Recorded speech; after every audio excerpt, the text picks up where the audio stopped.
그런데 막상 오퍼레터를 받았을 때는 그런 이야기를 한 적이 없다고 말했고, 그리고 인터뷰 도중에 제 앞에서 보인 모습은 조금 당황스러웠어요.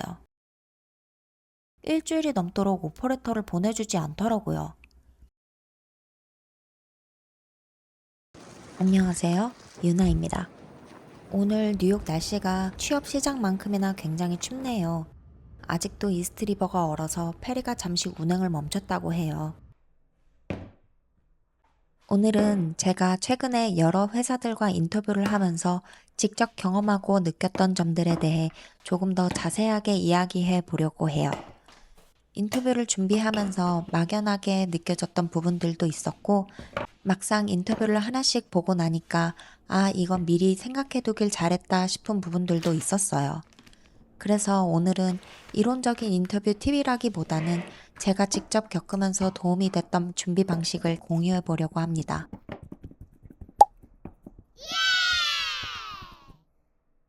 최근에 인터뷰 기회를 잡으면서 개인적으로 가장 많이 느꼈던 건 제가 직접 회사에 지원해서 인터뷰 기회를 얻는 것보다 인맥이나 리크루터를 통해 기회를 얻게 되는 경우가 확실히 더 많았다는 점이었어요. 이게 꼭 직접 지원은 의미 없다는 뜻은 아니고요.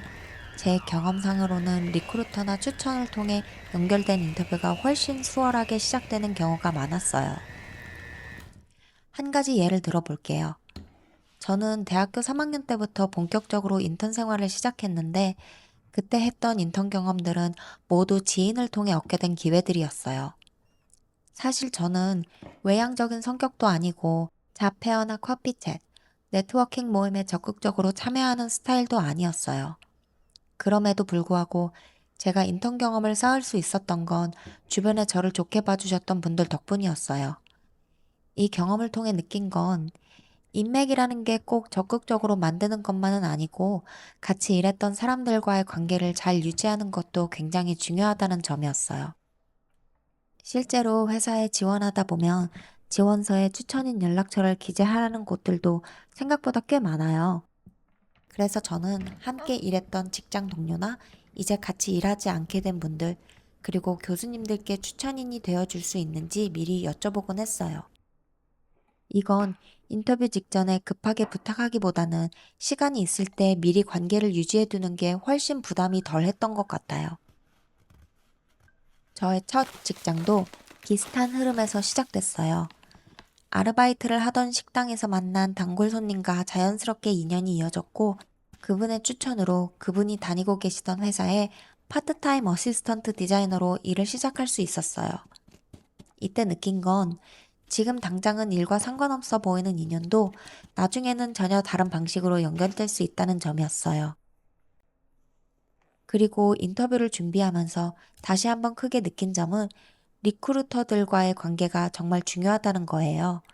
저는 링크드인에 프로필을 만들어 두고 시간이 날 때마다 조금씩 업데이트를 했어요.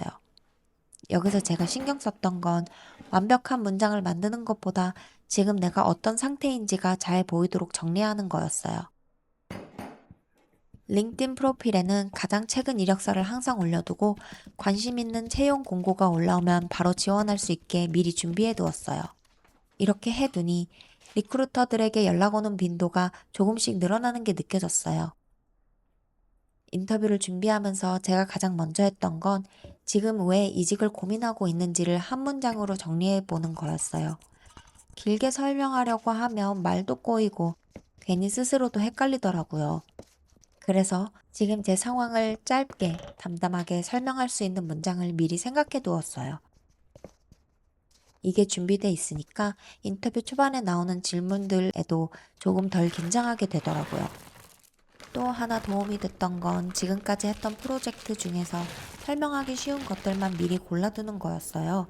잘한 프로젝트와 설명하기 쉬운 프로젝트는 꼭 같지는 않더라고요.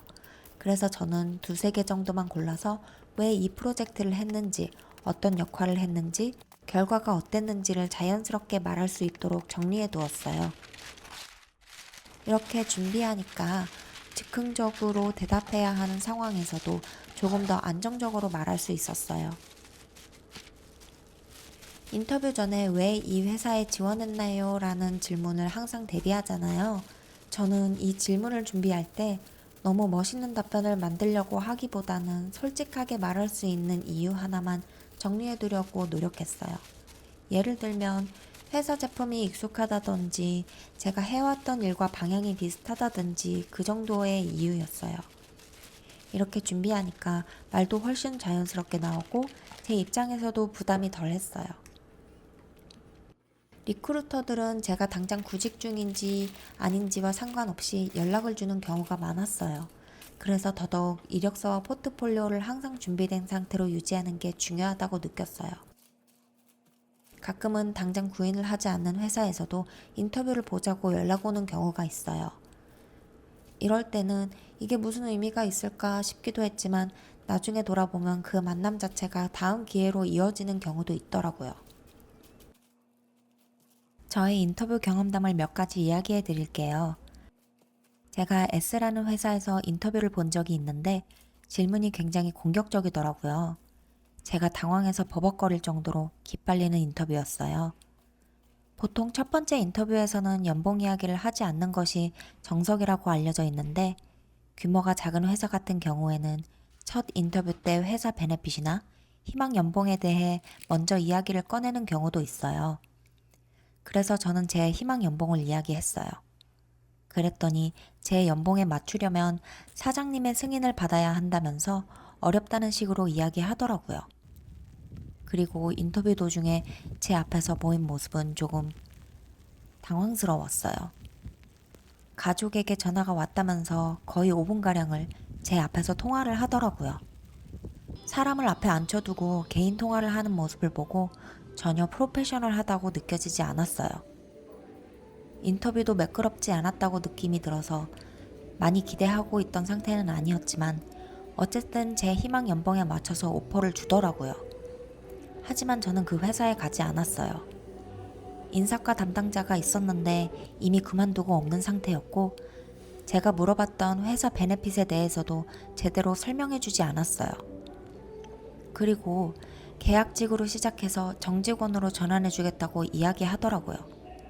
물론 정직원으로 채용이 돼도 첫 3개월에서 6개월 정도는 프로베이션 기간, 그러니까 수습 기간처럼 조금 불안정한 시기이긴 해요. 그렇기 때문에 정직원도 아닌 계약직으로 시작한다는 건 저에게는 너무나 큰 리스크처럼 느껴졌어요. 또 다른 A라는 회사에서도 최종 오퍼레터까지 받았었어요. 제가 봤던 인터뷰 중에서 가장 즐겁게 봤던 인터뷰였어요.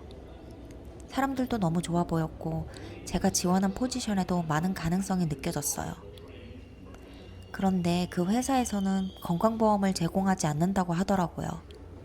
또 주 5일 출근제였는데 제가 인터뷰 볼 때 프로베이션 기간 동안 제 성과를 보고 만족스럽다면 주 4일 출근으로 전환해줄 의향이 있는지 물어봤었거든요. 그때는 가능하다고 이야기를 해줬어요. 그런데 막상 오퍼레터를 받았을 때는 그런 이야기를 한 적이 없다고 말했고 이 뭔 개소리야! 그래서 개인적으로 많이 아쉬웠던 인터뷰로 남았어요. 그리고 가장 최근에 인터뷰를 봤던 B라는 회사에서는 현재 오퍼레터를 기다리고 있어요. 리크루터를 통해 얻은 기회였고 정말 운이 좋게도 인터뷰를 본 당일에 바로 두 번째 인터뷰를 하고 싶다는 연락이 와서 3일 만에 두 번째 인터뷰를 보게 되었어요. 두 번째 인터뷰는 회사 CEO와 보는 자리였어요. 그런데 당일에 가보니까 사장이 오늘 회사에 나오지 않았다고 하더라고요. 집에 수도관이 터져서 못 나왔다고요. 안 돼! 그래서 저는 다른 분과 인터뷰를 보았고 그 자리에서 오퍼를 받았어요. 정말 너무 기뻤어요.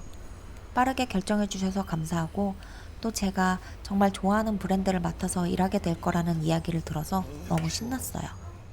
그런데 일주일이 넘도록 오퍼레터를 보내주지 않더라고요.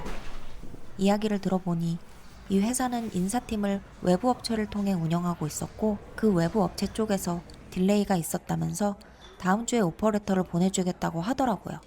그렇게 일주일이 지났는데도 연락이 없어서 제가 다시 연락을 했어요.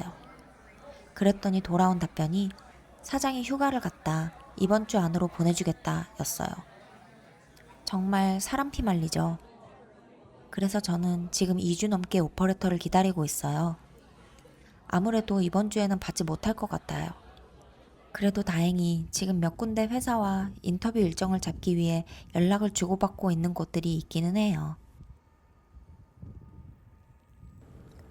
오늘 말씀드린 내용은 어디까지나 제가 최근에 인터뷰를 보면서 직접 겪고 느꼈던 경험이에요.